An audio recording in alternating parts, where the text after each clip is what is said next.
Welcome guys to a brand new video on solo leveling Arise. Now in today's video I'm going to be going over the most important hunter weapons that you guys need to make sure you are crafting first of all. Now hunter weapons, the SSR ones, are very important because they give you a huge boost to your hunters. Right now a lot of you guys are probably running some R weapons for your hunters or some SR weapons. That is absolutely fine, but in the future you are going to start pivoting your gears, your weapons to the SSR ones for that particular hunter.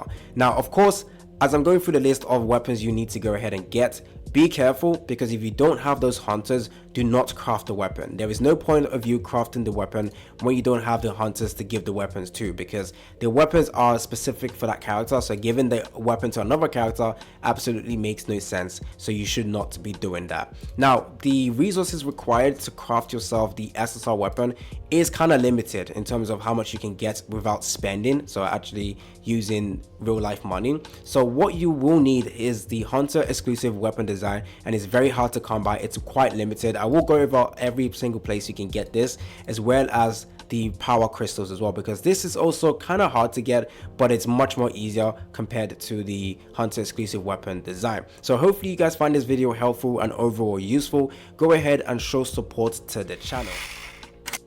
Before I carry on with the video guys, I would just like to remind you guys that I will have a link to the Netmarble Partner Creator Plus where you can go ahead and support this channel. So quick reminder, because as you can see we are doing very poorly, but a huge shout out to the two that have actually decided to support me. But of course, I just wanted to remind you guys that at the bottom of the video and the description, as well as in the comment section, you will find a link to go ahead and support me as a content creator. So go ahead and show your support, and don't forget to like the video as well, and don't forget to subscribe as well. Let's go ahead and at least get to 10 guys. Come on, help me out.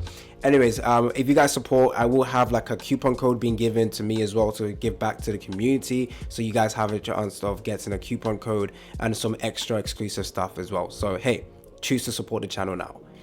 First of all, before we go over the best weapons and whatever, we need to talk about how to get this. Now there is a amazing way to get this.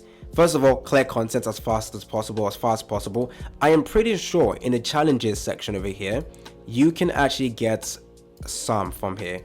I don't know where it is, but I'm pretty sure there is. There we go. So as you can see, you can actually get it from some chapters in the challenges.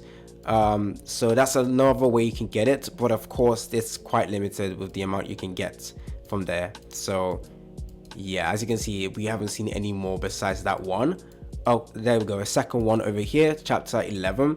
Now I'm not sure if you guys right now as you're playing through the game, you can actually get a lot, but another way to get those hunter exclusive weapon design is from the Battlefield of Time exchange shop. Now this is your #1 priority to get. You're going to be getting this limited Medal of Time exchange material, and as you can see, when the Battlefield of Time season ends, it loses its power and disappears. So you need to make sure you use every single one of your Medal of Time before the reset of this.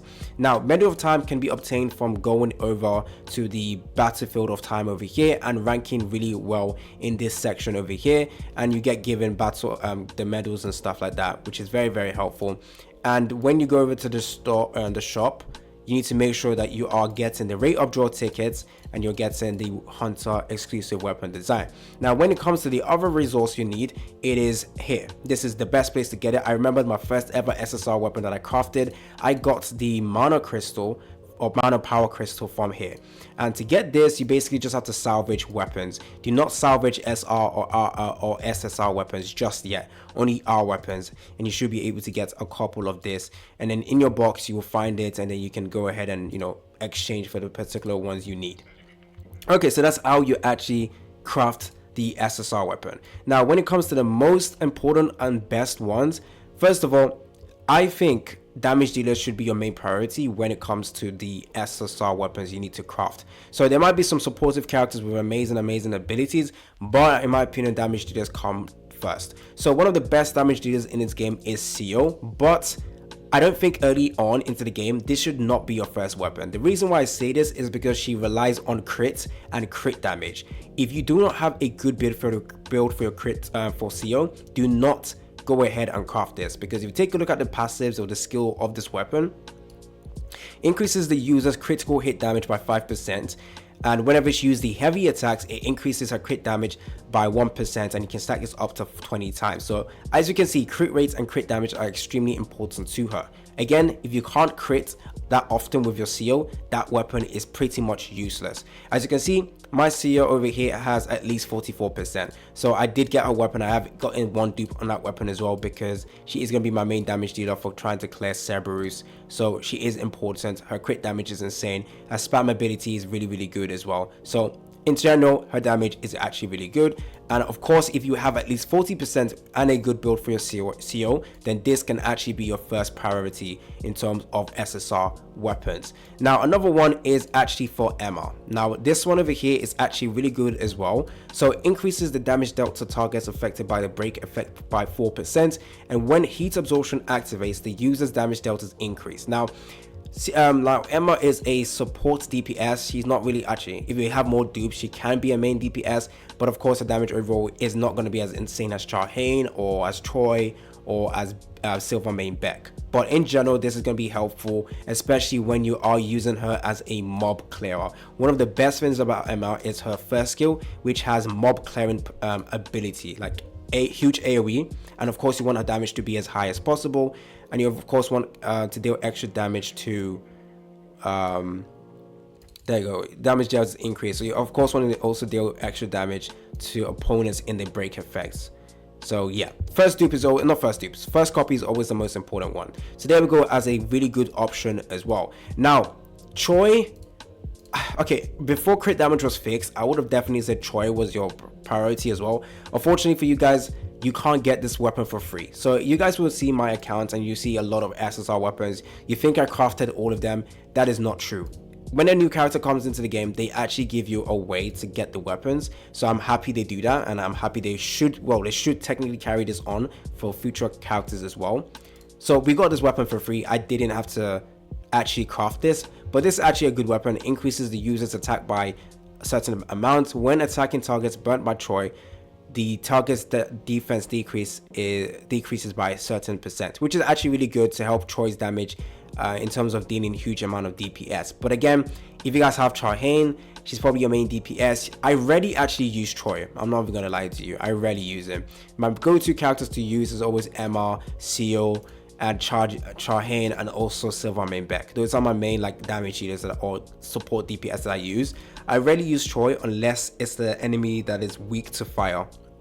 But if you want, if you have a lot of dupes on your Troy and you also have Troy and you really like his gameplay, I do think his weapon is also very good to get as well. Especially if you're main in Troy, then absolutely get his weapon as well. Now, once you've done with your damage dealers, it is up to your support characters now in terms of weapons you should be building. So if I go over to the crafting section over here, there are actually there are a couple of really good supportive weapons that are actually good for your overall team. For example, Min. If you have Min, I absolutely recommend getting his weapon as well, because increases his user's HP by a certain percent, which allows him to heal a little bit better. In fact, it doesn't really help with his healing too much because his healing isn't the greatest, but an increase to his HP is great for him. He's a support character. Making sure he's tanky by increasing his HP is very useful as well. And even with the minuscule increase to his HP heals, it is fine as well.